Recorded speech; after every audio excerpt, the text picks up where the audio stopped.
I think Deion Sanders and his staff are making a major change in 2025. Let's check out what it is.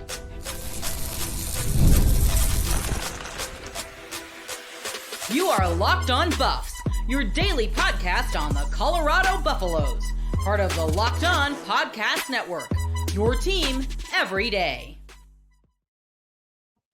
Welcome to Locked On Buffs. I'm your host, Kevin Borba. Today's episode is brought to you by FanDuel. Right now, new customers can get $200 in bonus bets when your first $5 bet wins. Just visit FanDuel.com. We're also brought to you by the Locked On Podcast Network, your team every day for free and available wherever you get your podcast. So make sure to like, subscribe, and follow so that way you don't miss out on a moment of the coverage.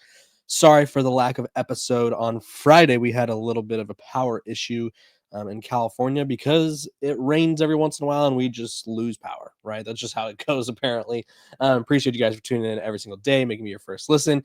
We just hit 7,000 subscribers. Now we're on the climb to 8. Appreciate you guys for making that happen. Now let's talk some Colorado football because I think there's a lot of fun things that are about to happen this season because obviously it's a new era, right? Everyone wants to know what's next for Deion Sanders, what's next for this Colorado program, how are they going to build off the success, and how are they going to recreate success when you had two of college football's best players. You had Travis Hunter, who was a star corner, star receiver. You had Shedeur Sanders, who was a star quarterback. So how do you build off of that while no longer having those guys, losing 4 of your best receivers, losing some key members of the defense, right? How do you do that? Well, on offense, the answer is clear. The answer has always been there, right? The answer has always sort of been in the face of everyone.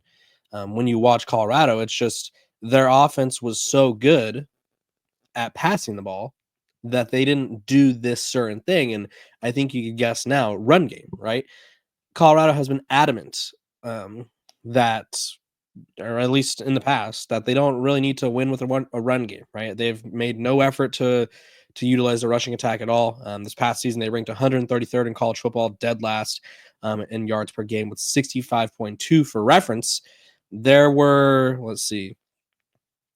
82, if not more, 82 players who they themselves average 82 or 62.5 yards per game, with a handful of them being quarterbacks, right? You had Malik Williams from UNLV, Garrett Green from West Virginia, John Mateer from Washington State, who's now at Oklahoma, right? So you had so many guys. Quatravion Wisner from Texas, who was kind of like the second string back for Texas and then ended up being the starter.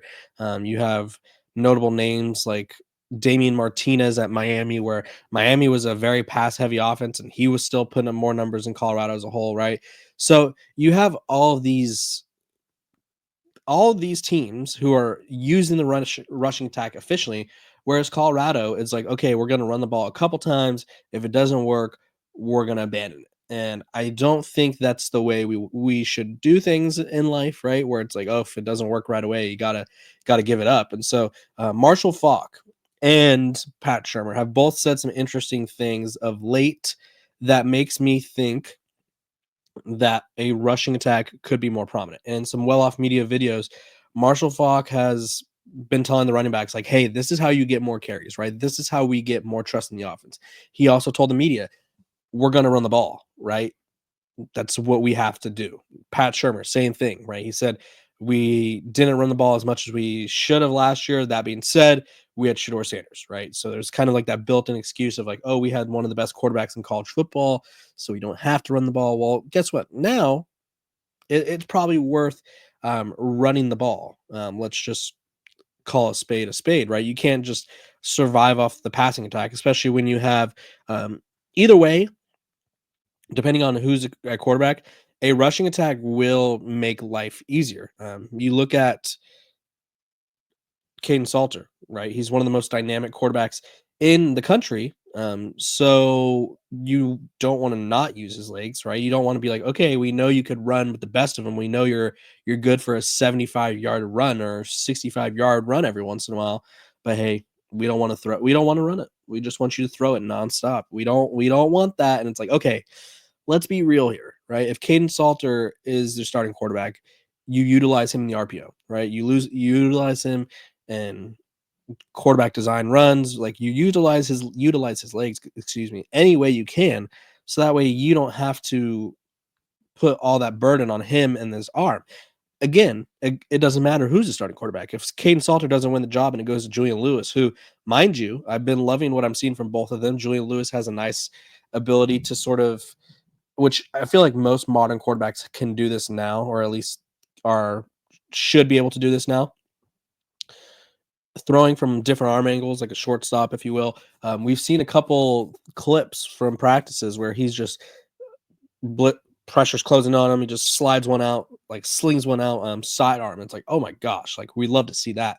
And then he's hitting deep shots. So Julian Lewis also, if he wins the starting gig, right?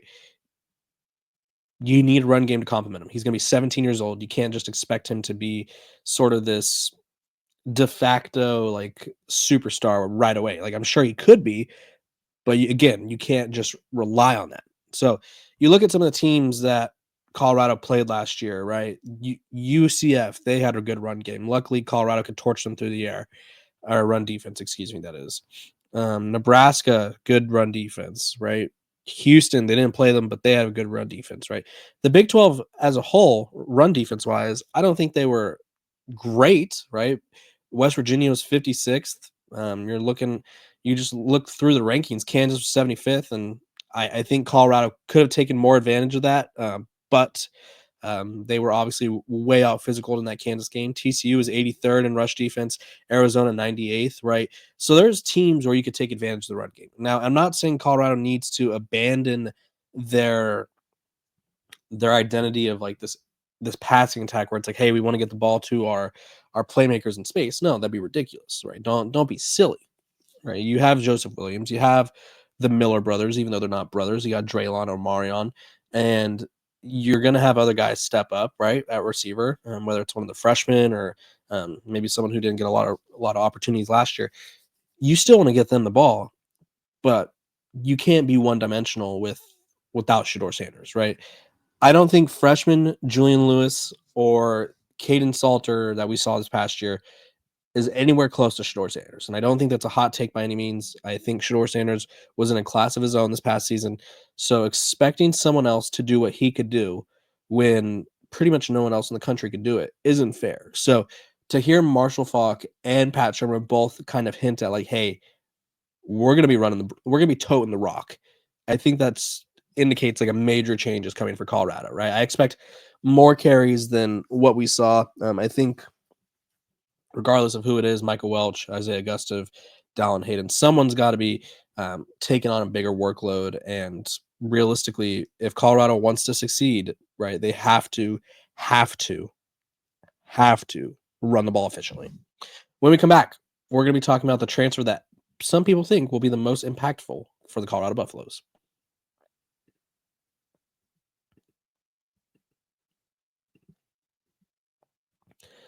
This episode of Locked On Buffs is brought to you by Nissan. We're all about the stats because numbers don't lie. And when it comes to the all-new Nissan Armada Pro-4X, the numbers are on MVP level. With the ability to tow up to 850 or 8,500 pounds, it quite literally can carry the whole team plus the gear wherever you go. It's powered by a twin-turbo V6 engine, delivering the strength and performance to handle highways, back roads, and everything in between, and with room for up to 8 people. The Armada Pro-4X is built for big crews, big adventures, and even bigger memories. Whether you're exploring off-road trails or rolling up to the arena, the Armada Pro-4X brings power, versatility, and style everywhere you go. Take your adventures to new heights in the all-new Nissan Armada Pro-4X. Learn more at nissanusa.com.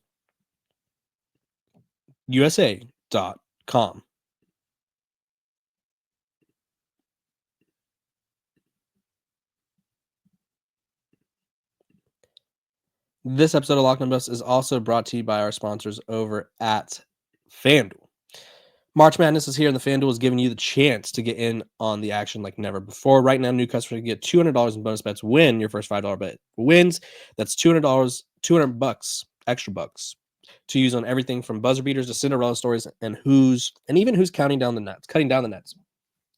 My favorite part, you're staying in the action, right? With tournament games happening almost every day, there's always something exciting to bet on. So visit FanDuel.com to get in on the college hoops action all tournament long.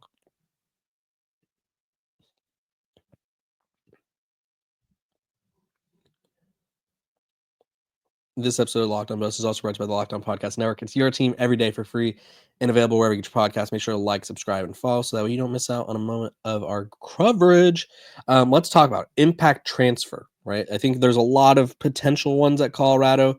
I'm going to go with the one that on 3 sort of picked out for them and sort of break down why I agree and maybe shed some light on who else I think will be impact transfers for the Buffs because, I mean, there's a lot of talent, right? For Colorado, and this is what they had to say, Deion Sanders landed a top 100 quarterback, Juju Lewis, towards the end of the cycle. However, they're losing Shedeur Sanders and bringing in a proven quarterback with Lewis was a must. So they had one of the top transfer quarterbacks in Caden Salter over his career at Liberty, 35 games, 5,800 yards, almost 6,000 yards, 56 touchdowns, 17 picks, and then he also rushed for 2,000 yards and 21 touchdowns. So obviously you go the quarterback route. Can't go wrong there, right? Like I said, Shedeur Sanders, and I think this is like a tangent for a different day, but I'll do part of it right now. I think because Shedeur Sanders was the son of Deion, or is the son of Deion Sanders, right? People refuse to like acknowledge how good he was, right? I think there's a lot of moments where it's like, he's only good because his dad's the coach, and he's only playing because his dad's the coach, or blah blah blah. Like if his name was Shedeur Johnson or Shedeur Jackson, like no one would care. And it's like, okay, are we upset that he's famous, or are we pretending he's not good at football, right? Because you look at Shedeur Sanders throughout his college career. I mean, his worst season was his freshman year, probably, and he threw for, or maybe his first year at Colorado, I guess you could say. And he completed 69% of his passes, 320 yards or 3,020 yards, 27 touchdowns, 3 picks, right? I think you could argue that his freshman season was worse. And he threw for 3,231 yards, completed 66% of his passes, 30 touchdowns, 8 picks, right? The only downside Shedeur Sanders had is the sacks. And I honestly think that's more of a offensive line issue than a him issue. He does take quite a few sacks. That being said, people refuse to acknowledge just how good of a quarterback he was because of who he was, right? And so when Colorado inevitably takes a step back on offense a little bit, I think people are going to want to point the finger at Deion Sanders. And I promise you, if Colorado struggles out of the gates, like the Georgia Tech week 1 is not an easy game to play. If they struggle out of the gates, I imagine one of the reasons will be quarterback, right? You have a new system or a new quarterback, and kind of a new system because all these guys have to learn how to play with this quarterback, and this quarterback has to play within this system that was probably built for Shedeur, right? If Pat Shermer doesn't do a good enough job changing what he built last season for Shedeur Sanders, like if he doesn't adapt that to the guys he has, it'll be a long year for Colorado. So Caden Salter being the team's most impactful transfer, I think is accurate. That being said, I would probably just go like throw out 5 offensive linemen. That's who I'd go with, honestly. The offensive line for Colorado has sort of been the reason that they've been bad on the rushing attack. It's the reason Shedeur Sanders has been sacked. So let's see. Let me pull up the number. 94 times in 2 years. That's insane. For a quarterback to be sacked 92 times in 4 years, that's just not. I mean, the fact that Shedeur Sanders is that tough to really take that many sacks is kind of crazy, because you would think, like, especially someone who doesn't have that much to prove, is insane, right? Like this past season, Ole Miss and Boise State led the nation in sacks with 52 and 55, right? That's 107. Shedeur Sanders in his 2 seasons was sacked as many times as the top defenses in the country were getting to quarterbacks, right? Like that's insane. That should not be happening. So while I agree Caden Salter is one of the impact transfers, I think you have to give the offensive line a look. And I'm interested to see what sort of group comes out of this, right? You bring in all these guys, some of them SEC experience, some of them group of 5 experience that played a lot. The SEC guys, maybe not so much, but they're huge. Like Colorado's offensive line class is an interesting one. Plus you also have a couple freshmen who might play. So they're bringing in size. They're bringing in, like, I'm fully convinced that Chauncey Gooden is going to start. I don't know if it'll be right away. I think he'll start at some point. I think Jay Gardenhire has a lot of size. I don't know if he'll play right away, but I think maybe he'll get an opportunity. But you look at guys like they bring in Mana to, I think it's Taimini from Ole Miss, 6'4", 345, right? Does he get a look? Zy Chrysler, who played a lot of football at Illinois, 6'6", 335. Does he get a look? Zarian McGill, he's played a lot of football, was an all-conference center, 6'2", 308. Maybe he moves to guard. Who knows? Maybe he doesn't even play. Aki Oji from Texas A&M, 6'4", 315, right? They're bringing in tons of size and guys who have experience. And so it's like, I think they're really trying to figure out like what we could do to make this unit work. Plus you have Jordan Seaton, right? Jordan Seaton, Cash Cleveland. I mean, you could build around them and you only have to find 3 replacements because I don't think Tyler Brown, Philip Houston, like I don't think none of the guys that started last year outside of Seaton and Cleveland should be starting again. I think if they are, I mean, that either means that they had a really big offseason or that means none of your replacement or none of your transfers were that good. So I think the impact transfer has to be the offensive line group. Obviously, that's kind of like a cop-out answer, but I think Caden Salter and Julian Lewis are both going to make an impact in one way or another for this team. So it's hard to pick just one of them. So those are my impact transfers. When we come back, we're going to be talking about a little bit of spring ball observations that I've made via the content that's been released.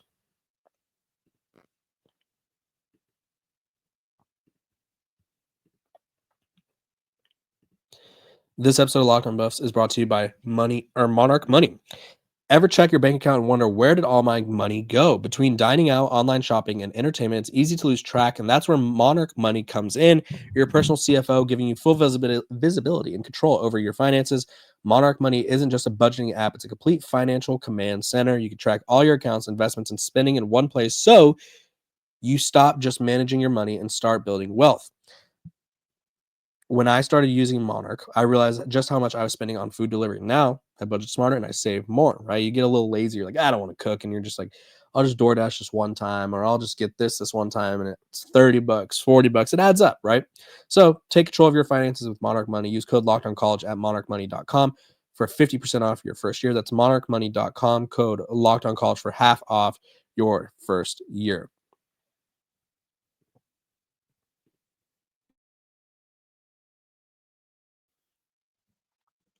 Welcome back to Locked On Buffs. Appreciate you guys for tuning in every single day, making me your first listen of the day.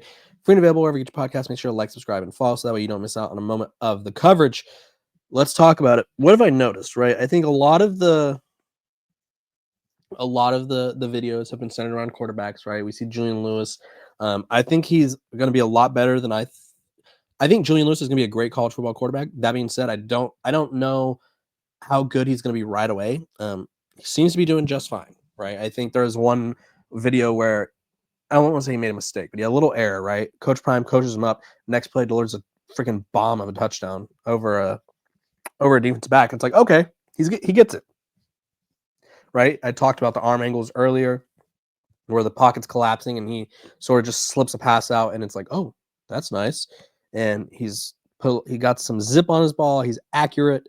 With Caden Salter, same thing, right? Caden Salter has already been making a little bit of headlines with his 70-yard touchdown passes. And I think in a practice setting like the one they're in, it's harder for Caden Salter to stand out than Julian Lewis, right? Julian Lewis will probably have more success in a throwing setting only because a lot of Caden Salter's game is dependent on his legs, right? So if they don't let him run per se, then it's like, okay, it's hard to see what his impact could be. That being said, I think both, from what I've heard, have not disappointed by any means, right? I think they're pleasantly pleased with what they've got. They're pleased with what they've seen from both guys. The offensive line combinations are obviously changing constantly. RJ Johnson seems like a guy to look out for at defensive back as well. I really like their corner trio. I think it's going to be one of the best in the country. And the running backs, I've a lot of videos of them, a lot of videos of Marshall Faulk telling them like, hey, you guys are going to be a part of this, right? You guys are going to be a part of this offense this year. So be ready, right? We need you guys to sort of be what we need you to be a pillar of this offense, not something the offense has to drag along, if you will. So I'm excited to see how it works out. There's a couple injury issues. Keaton Wade is one. I think Samuel O is injured. So we're not seeing them, but I think this Colorado team has a lot of good players. I see what Deion Sanders means when he says he thinks it's more talented. Now it's just about a matter of putting it together. So appreciate you guys for tuning in to Locked On Buffs, making me your first listen of the day. We're free and available wherever you get your podcast. Make sure to like, subscribe, and follow so that way you don't miss out on a moment of the coverage. I will see you guys on Monday.